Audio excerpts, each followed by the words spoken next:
Waiter ने बोला sir रात को कोई वेल बजाएगा या दरवाज़ा खटखटाएगा तो दरवाज़ा मत खोलना।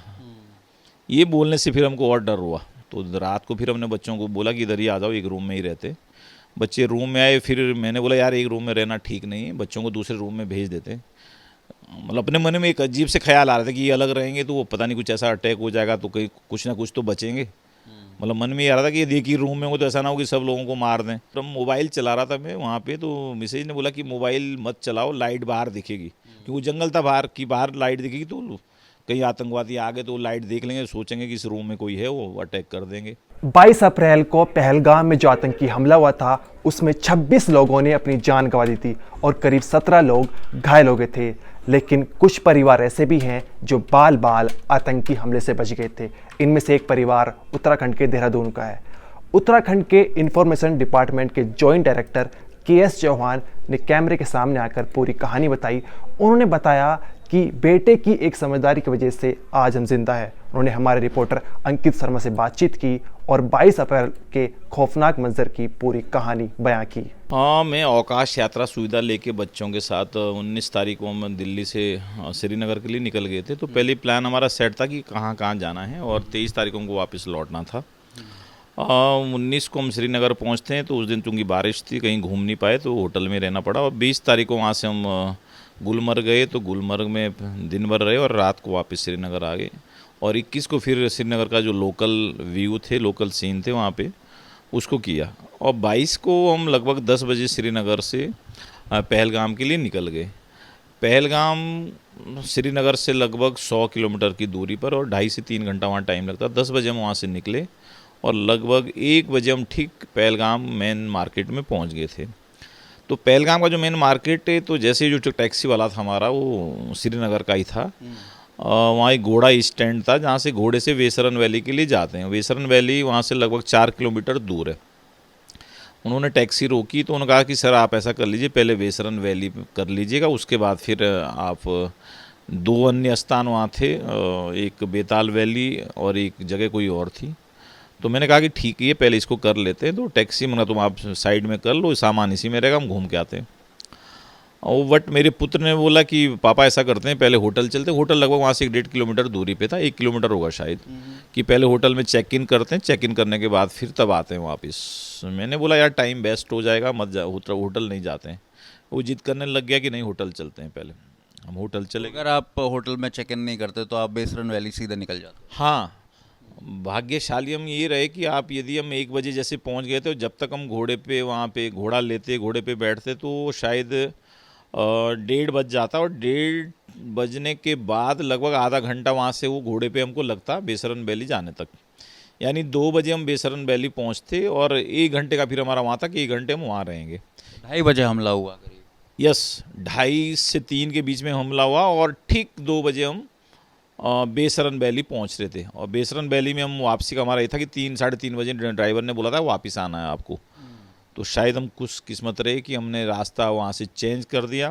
अब वो चेंज कैसे हुआ, ऐसे लगता है कि जैसे एक चूँकि भगवान का आशीर्वाद था या किस्मत अच्छी थी, जो मैंने बेटे की बात मानी और हम वहाँ से होटल चले गए, इसलिए शायद हम बच गए।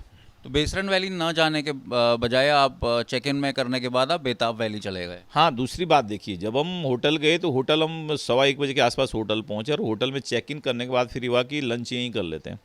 और लंच वगैरह करने के बाद फिर वहाँ से जो लोकल टैक्सी लेनी पड़ती है, वहाँ पे लोकल टैक्सी वाले को होटल वाले ने बुलाया। तब भी 2-2:30 बज गए थे, लगभग 2:30 बज गए थे।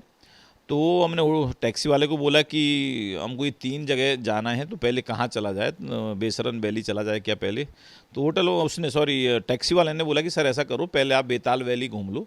बेताल वैली यहाँ से 5 किलोमीटर है और 5 किलोमीटर जाने में 10-15 मिनट लगेंगे और 1 घंटा आप अंदर घूम लेना और वापस फिर हम 4 बजे तक हम बेसरन वैली पहुँच जाएंगे, फिर 1 घंटा आप वहाँ घूम लेना बेसरन वैली। तो खुशकिस्मती समझ लिए कि होटल से फिर, चूंकि हमारा पहले बेसरन वैली जाने का ही था कार्यक्रम, वो ड्राइवर के कहने फिर हमने वहाँ से होटल से वो रास्ता वहाँ से भी फिर बेसरन वैली ना जाके हम पहले बेताल वैली चले गए। तो जब बेताल वैली जा रहे थे तो जैसे ही हम वहाँ पहुँचे तो वहाँ थोड़ी अफरा तफरी जैसा माहौल देखा, बट ज़्यादा पता नहीं था क्या हो रहा है। लेकिन फिर एक देहरादून से एक सज्जन का फ़ोन आया कि वहाँ आतंकवादी हमला हो गया है कहीं पे बेसरन वैली के आसपास। तो ड्राइवर से मैंने पूछा, उसने बोला नहीं सर वो बेसरन वैली दूसरे साइड में जहाँ आप पहले कह रहे थे, ऐसा कुछ ऐसा नहीं, शायद 1-2 लोग घायल हुए, कुछ ऐसा है। तो उस समय तक भी कुछ ज़्यादा डर नहीं था। बट बेसरन वैली जब हम आधा घंटा अंदर घूमे वैली में, तो उस समय 2-2.5, बेताब वैली में। हाँ बेताब वैली में, सॉरी, बेताब वैली में लगभग 2-2.5 हज़ार के आसपास उस समय टूरिस्ट घूम रहे थे। आधा घंटा हम घूमने के बाद जैसे हम वापस आ रहे थे वहाँ, तो देखा पूरा सन्नाटा, वहाँ भी खाली होने लगे। लोगों को शायद पता लगे क्योंकि हमारा मोबाइल वहाँ पे चल नहीं रहा था, नेटवर्क चल नहीं रहा था, तो हम अपने घूमने में व्यस्त थे। जब हम टैक्सी स्टैंड पे आए तो तब तक देखा लगभग वहाँ खाली पूरा, हमारा ड्राइवर वहीं था, टैक्सी 2-4 टैक्सियाँ और थी वहाँ पे। तो तब तब हमको लगा कुछ बड़ा कांड कुछ हुआ है। तो जब हम वहाँ से वापस लौटे, 5 किलोमीटर दूरी पे था वो बेताल वैली, जैसे ही पहलगाम सिटी में हम पहुँचे तो देखा वहाँ तो पूरा लगभग 2-3-4 किलोमीटर का जाम लगा हुआ। गाड़ियाँ जैसी थी वैसी रोक दी गई सारी। दुकानें जितनी थी सारी वो शटर बंद करके सब घर के अंदर चले गए सारे। जब ये सीन हमारे आँखों के सामने था तो बहुत डर सा महसूस हुआ। तो जिस टैक्सी में हम बैठे थे उस टैक्सी वाले ने, चूँकि लोकल था, उसने तुरंत टैक्सी को वहाँ से बैक कर लिया। तो बैक जैसे टैक्सी करा तो मैंने उसको बोला, बैक आप टैक्सी को बैक क्यों कर रहे हो? तो उसने बोला सर आप इसमें फंस जाओगे जाम में 2-3 घंटे, और मैं कोई दूसरा शॉर्ट रास्ता है मेरे पास, मैं जानता हूँ, उस रास्ते से होटल पहुँचाता हूँ आपको। फिर उसने दूसरे रास्ते से गली सी थी उस रास्ते से ले गया। तो एक बार हमको डर भी लगा कि ले जा क्यों रहा है गलियों में, लेकिन वो बेचारा बहुत अच्छा था, वो जो ड्राइवर वहाँ का लोकल का था, उसने किसी तरह वो 10-15 मिनट में होटल पहुँचाया। होटल पे जैसे टैक्सी से नीचे उतरे तो चूंकि हमारे होटल से उस सामने दिखता था बिल्कुल जहाँ वो आतंकवादी घटना हुई थी, तो ऊपर से हाँ फिर सेना के हेलीकॉप्टर वहाँ मंडरा रहे थे 2-2। ये समय किस रहा होगा, 4 के आसपास? ये लगभग 4 से 4:30 के बीच में, जब हम होटल पहुँचे और वहाँ पे जो सेना के हेलीकॉप्टर वो मंडरा रहे थे। तो उसके बाद फिर हम होटल के बाहर से, मैं बल्कि कुछ वीडियोज भी बनाए फिर वहाँ से, तो देखा कि नीचे पूरी गाड़ियों की लाइनें लगी हुई और सेना के गाड़ियाँ आ रही है और सायरन बज रहे हैं। तो स्थिति बहुत ही विचलित करने वाली थी। यदि आप उसी समय वहाँ से निकल गए या आप होटल में रुके? फिर होटल में किस तरह का क्योंकि बताया जा रहा था कि लोग काफ़ी तादाद में हैं, और जैसा कि आपने जिक्र भी किया कि जाम लगा हुआ था, तो जाहिर सी बात है लोग ज़्यादा से ज़्यादा निकल रहे थे, शहर को छोड़ रहे थे। तो क्या स्थिति हो गई थी? मुझे लगता है अनुमानित उस समय जो मैंने वहाँ टैक्सी वाले से बोला, तो वो कह रहा था कि यहाँ लगभग 3 से 4 हज़ार टैक्सियाँ चलती है लोकल में, और जहाँ वो घोड़ा पड़ा होता, जहाँ से घोड़े पे जाते, वहाँ घोड़े लगभग मुझे लगता है 1000 से कम घोड़े तो नहीं थे वहाँ भी, इतने सारे घोड़े थे वहाँ पे। और टूरिस्ट जो पूरे पहलगाम वैली में उस समय होंगे वो 5-7 हज़ार तो होंगे जो मुझे लगता है। अब वो 5-7 हज़ार, फिर वो टैक्सियाँ, फिर पूरा एक सन्नाटा, और फिर डर तो लगने लग गया। तो मैंने भी सोचा कि होटल को छोड़ दिया जाए, लेकिन ये हुआ कि होटल छोड़ते हैं तो नीचे पूरा जाम है, क्योंकि चेकिंग शायद चल रही है, फोर्स आ चुकी थी वहाँ पे, और जगह जगह फिर प्रॉब्लम ना हो जाए। तो एक बार तो ये निर्णय ले लिया था कि होटल छोड़ के निकल लेते हैं श्रीनगर। लेकिन फिर श्रीनगर किसी परिचित को मैंने फ़ोन किया, उन्होंने बोला कि आप होटल मत छोड़ना, होटल में रहिए। जिस होटल में हम रुके थे वहाँ लगभग 150-200 लोग थे वहाँ पे भी रुके हुए। उसमें से कुछ लोग जाने शुरू हो गए थे, भागना शुरू हो गया था उन लोगों की टैक्सियों में, जो उनकी टैक्सी श्रीनगर से ला रखी थी। लेकिन हम होटल में रुक गए, और होटल में रुके तो चूँकि 6-7 बजे तक भी ज़्यादा कुछ डर जैसा नहीं लग रहा था कि क्या, लेकिन जो उसके बाद का परिदृश्य था रात को, वो बयां करने वाला नहीं सच में। वो स्थिति ऐसी थी कि जब हम होटल चूँकि पूरे देवदार के जंगलों के बीच में था, और चूँकि रूम वहाँ काफ़ी 200 मीटर 300 मीटर की दूरी पे थे, और जो डाइनिंग हॉल था, ज़्यादातर लोग वहाँ पे डाइनिंग हॉल में खाना खाने आते थे। तो जैसे हम डाइनिंग हॉल में लगभग 9:30 बजे गए, तो 9:30 बजे देखा वहाँ कोई, मेरी एक फैमिली, हम 4 लोग और एक फैमिली और थी, 2 लोगों की कपल्स थे, 6 लोगों के अलावा कोई नहीं। तो मैंने वेटर से पूछा बाकी लोग कहाँ गए होटल में जो टूरिस्ट है? वो कह रहे सर डर के मारे कोई बाहर ही नहीं आ रहा है, और वो घर के अंदर ही है और रूम के अंदर ही है, और डर के मारे कोई बाहर नहीं आ रहा है।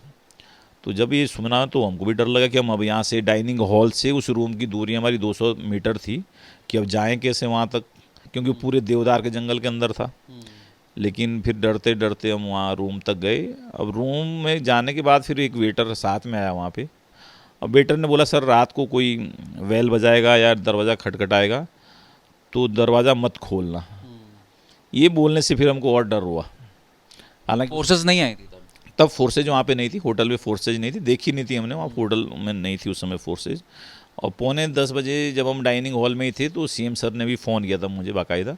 उन्होंने बोला कि चौहान जी ऐसा कुछ नहीं है, यदि कोई दिक्कत होगी तो मेरे को बताना, सुबह हम लोगों को कॉल करना, आप सुरक्षित रहिए वहाँ पे और किसी भी प्रकार की कोई भी प्रॉब्लम्स होगी तो आप शेयर करना और बताना। मैंने कहा सर हम अभी तो ठीक हैं और सुबह जो भी स्थिति होगी मैं आपको। क्या और कोई मतलब उत्तराखंड के आपके परिचय में और लोग भी थे वहाँ पर? नहीं, उस वैली में परिचय में उत्तराखंड का मुझे कोई दिखा नहीं, ना कोई मतलब संपर्क में आया, ना कहीं वहाँ किसी को ऐसा कुछ पता चला कि कोई उत्तराखंड का और भी है वहाँ पे रहने वाला या उस वैली में है कोई ऐसा, ना किसी उस होटल में भी कोई उत्तराखंड का रहने वाला था नहीं। सुबह क्या मंजर था, जैसे कि सुबह हुई तो फोर्सेस आई, चेकिंग चल रही थी? हाँ, सुबह क्या, जैसे मैंने कहा कि रात को 10 साढ़े 10 बजे जब हम रूम में गए तो रूम में चूंकि मैंने जैसे कहा कि वो जंगल के बीच में होटल था और पूरी रात हम सोए नहीं। बच्चों का कमरा अलग था, हमारा रूम अलग था, मेरे और मेरी पत्नी का। तो मिसेज ने बोला कि ऐसा करो बच्चों को भी अपने रूम में ही बुला लो। तो रात को फिर हमने बच्चों को बोला कि इधर ही आ जाओ, एक रूम में ही रहते। बच्चे रूम में आए, फिर मैंने बोला यार एक रूम में रहना ठीक नहीं है, बच्चों को दूसरे रूम में भेज देते। मतलब अपने मन में एक अजीब से ख्याल आ रहा था कि ये अलग रहेंगे तो वो पता नहीं कुछ ऐसा अटैक हो जाएगा तो कहीं कुछ ना कुछ तो बचेंगे। मतलब मन में ये आ रहा था कि ये देखिए रूम में हो तो ऐसा ना हो कि सब लोगों को मार दें, तो अलग अलग रूम में रहेंगे। तो कम से कम रात को 2 बजे मेरे एक ख्याल ये भी आया कि 2 रूम और ले लेते हैं और अलग अलग एक एक रूम में रहते हैं सब लोग। मतलब इतनी हिम्मत भी नहीं थी कि रूम से बाहर निकल? यस, मतलब बाहर रूम निकलने का तो, और मोबाइल चला रहा था मैं वहाँ पे, तो मिसेज ने बोला कि मोबाइल मत चलाओ, लाइट बाहर दिखेगी, क्योंकि जंगल था बाहर की, बाहर लाइट दिखेगी तो कहीं आतंकवादी आ गए तो लाइट देख लेंगे, सोचेंगे कि इस रूम में कोई है, वो अटैक कर देंगे। मतलब इतना जिसको खौफ आप कह सकते हैं ये था। किसी तरह रात को सोने का तो कोई मतलब था ही नहीं। कभी सोचा नहीं होगा कि जो इतनी सुंदर एक घाटी है जहाँ पर हज़ारों की तादाद में लोग आते हैं और इतना सुंदर वहाँ का दृश्य होता है, एक खूनी पूरे दृश्य में बदल जाएगा? ये तो शायद हम पिछले में 1-2 साल से प्लान कर रहा था कि एलटीसी में कहीं घूमने, बच्चों के साथ टाइम मिलता नहीं सरकारी जॉब में, तो इस बार बड़े मुश्किल से टाइम निकला। अप्रैल में थोड़ा काम कम होता है। और कश्मीर के बारे में सुना ही था, जन्नत है वहाँ, लोग बताते हैं। सचमुच में जब हम वहाँ गए तो मैं चूँकि पहाड़ का ही रहने वाला हूँ, कितनी खूबसूरती, कितने अच्छे पहाड़, कितने बुग्याल, कितनी वहाँ सुंदर सी नदियाँ। लेकिन जब वो आतंकवादी घटना हो गई, सुबह जब नींद तो नहीं आई, जब सुबह हम बाहर आए रूम से लगभग 7:45 बजे होटल परिसर में, वहाँ भी इतनी खूबसूरती होटल परिसर में, बाहर देवदार के जंगल है, तो नीचे तब तक सिक्योरिटी वगैरह वाले भी शायद रात को आ गए थे होटल में, कमांडो वगैरह मैंने नीचे देखे, उनसे भी बातचीत करी, उनका कोई दिक्कत है नहीं अभी। और इतना खूबसूरत नज़ारा मैंने देखा है जम्मू कश्मीर में, वही पहलगाम वैली इतनी खूबसूरत, वही जो वहाँ के और डेस्टिनेशन बहुत खूबसूरत। लेकिन जब लोकल से बात करी, वो लोग रो रहे थे उस दिन वहाँ। ये रो इसलिए रहे थे कि सर हमारा पूरा के पूरा जो टूरिज्म का व्यवसाय है, उससे हमारी रोजी रोटी चलती है, वो अब ख़त्म हो गई। और ख़त्म कोई 1-2 दिन के लिए नहीं, सालों सालों तक के लिए ख़त्म हो गई। टैक्सी वाला हमसे पैसे नहीं ले रहा था। टैक्सी वाले ने कहा सर नहीं, मैं पैसे नहीं लूँगा, क्योंकि आप घूमने आए थे और ऐसी घटना घट गई और आप बहुत विचलित हैं और आप पूरा घूम भी नहीं पाए, तो मेरे को पैसे नहीं चाहिए। ज़बरदस्ती, बल्कि मैंने उसकी जेब में पैसे डाले कि ऐसा नहीं, आपकी कोई इसमें गलती नहीं है। तो लोकल बहुत विचलित था। लोकल से बात करने में आपको कैसा लग रहा था कि कभी मतलब उम्मीद भी नहीं की होगी कि आतंकवादी हमला इस क्षेत्र में हो सकता है? वो लोकल्स जो वहाँ के पहलगाम वैली की, तो उनका कहना ये था कि यहाँ आज तक इतिहास में वो ये बोल रहे थे कि आज तक कभी आतंकवादी घटना यहाँ हुई नहीं, क्योंकि वो पूरी के पूरी वैली टूरिस्ट आते हैं उस वैली में घूमने के लिए, और व्यवसाय वहाँ कुछ है नहीं टूरिज्म के अलावा। तो उनका कहना है था कि टूरिज्म के अलावा यहाँ कोई और व्यवसाय नहीं है। घोड़ा खच्चर, टैक्सी, होटल्स और अन्य गतिविधियाँ, एडवेंचर टूरिज्म के और संसाधन वहाँ पे दुनिया भर के हैं, तो उसी से उनकी रोजी रोटी चलती थी। और रोजी रोटी उनका कहना था कि 2 साल से इतना अच्छा चल रहा है, टूरिस्ट इतने आ रहे हैं कि पूरा जो सीज़न है भरे रहते हैं। जैसे हमारी 4 धाम यात्रा में लोग भीड़ रहती है, उस तरह की भीड़ मैंने वहाँ पे देखी टूरिस्ट डेस्टिनेशन में। तो इस घटना के बाद वो बहुत रो रहे थे, जो वहाँ स्थानीय लोग थे, वो ये कह रहे थे कि हमारा रोज़गार छिन गया है। और दूसरा उनको ये तकलीफ़ भी थी कि टूरिस्ट के साथ उन लोगों ने ऐसा किया है, क्योंकि टूरिस्ट हमारे लिए भगवान है। ये भी बोलते कि टूरिस्ट हमारे लिए भगवान इसलिए कि उससे हमारी रोजी रोटी चलती है यहाँ पे। और इस घटना के बाद वो बहुत परेशान थे। आखिरी सवाल आपसे लेंगे। बहुत ही दर्दनाक मंजर से आप निकल कर आए हैं और किस्मत की बात अच्छी थी कि एक कारण से आप नहीं गए, और अगर वहाँ जाते तो वो खूनी दृश्य देखने को मिलता या आप खुद हमले के जद में आ जाते। क्या अब दोबारा कभी हाल के दिनों में जाना चाहेंगे? नहीं, वो सचमुच में वो मंजर, जब हम सुबह 8 बजे होटल से बाहर भी निकले और टैक्सी में बैठे तो वहाँ से श्रीनगर की दूरी 100 किलोमीटर है, तो जगह जगह फोर्स लगी हुई थी, लेकिन उसके बावजूद डर इतना पैदा हो गया था, मतलब दिल में इतना डर था कि पहलगाम सिटी जब हम क्रॉस कर रहे थे और जब अनंतनाग पहुँच रहे थे तो जगह जगह चूँकि फ़ौज की चेकिंग भी चल रही थी तो डर लग रहा था। तो जब श्रीनगर एयरपोर्ट पे हम आ गए तो सबसे ज़्यादा पत्नी विचलित हो रखी थी, सबसे ज़्यादा। मन में ये ख्याल आ रहा होगा कि आतंकवादी कहाँ छुपे होंगे, कहीं आपके सामने ना आ जाए। निश्चित यही मतलब ख्याल यही आ रहा था कि हो सकता है जैसे अटैक उन्होंने कल वहाँ किया और आज यहाँ ना कर दे, जगह जगह अटैक ना कर दे, तो वो डर मन में था। लेकिन जब श्रीनगर एयरपोर्ट पे आ गए तो थोड़ा सा शांति जैसी मिली, लेकिन तब जब तक दिल्ली नहीं पहुँचे तब तक भी डर ही था। तो फिर ये हुआ कि यार बड़े मुश्किल से यहाँ का प्लान किया था और उसमें भी ऐसा हादसा हो गया। तो फिलहाल तो लगता नहीं कोई, अब अभी तो कोई, मुझे लगता नहीं कोई टूरिस्ट जम्मू कश्मीर जाने वाला है ऐसी घटना के बाद। इसके साथ आप अनंतनाग भी गए और गुलमर्ग भी गए, तो वहाँ पर भी इसका प्रभाव पड़ा होगा। निश्चित रूप में जब गुलमर्ग, जिस दिन हम गए तो गुलमर्ग में लोग बता रहे थे कि यहाँ 30,000 लोग टूरिस्ट पर डे आते हैं और प्रत्येक टूरिस्ट 4 से 5,000 रुपये खर्च करके जाता है एक डेस्टिनेशन पे। गुलमर्ग की बात कर रहा हूँ मैं। अब आप लगा लीजिए करोड़ों का बिजनेस पर डे का है वहाँ पे। तो इसका इफेक्ट तो पूरे जम्मू कश्मीर में पड़ने वाला है, शायद पड़ गया है, क्योंकि जब हम एयरपोर्ट पे वापस आए तो कुछ लोग ऐसे थे फ्लाइट से उतर रहे थे और वापस दोबारा फ्लाइट का टिकट वापस के करा रहे थे। और उस दिन तो पूरी वैली खाली हो गई थी। 8 बजे जब हम निकले वहाँ से तो पूरी एक वैली खाली थी, कोई दिख नहीं रहा था टूरिस्ट वहाँ पे, केवल फौज दिख रही थी या फिर वहाँ के एक वो सन्नाटा दिख रहा था रोड में, बस। बहुत बहुत धन्यवाद। हमारे साथ के.एस. चौहान, जैसा कि उन्होंने पूरी दास्तान को बयान किया है कि क्या उस समय हालात हो गए थे। हालांकि किस्मत बहुत अच्छी थी कि बैरसैंड वैली नहीं गए और बेताब वैली गए, और जिसकी वजह से आज हमसे बात कर रहे हैं। इसके साथ ही जो कश्मीर में अब हालात पैदा हुए हैं, कश्मीर के जो लोग हैं, जाहिर सी बात है कि वो भी इस चीज़ का विरोध कर रहे हैं, और जिस तरह से उनका रोज़गार छिन गया है, अब आने वाले समय में कैसे उनका परिवार चलेगा, ये भी एक बड़ा संकट का विषय है। और जैसा कि चौहान जी ने हमें बताया कि लोग वहाँ पर पहले से ही अनुमान लगा रहे थे कि जो ये घटना हुई है, इससे आने वाले समय में कश्मीर के भी कई परिवार तबाह हो जाएंगे।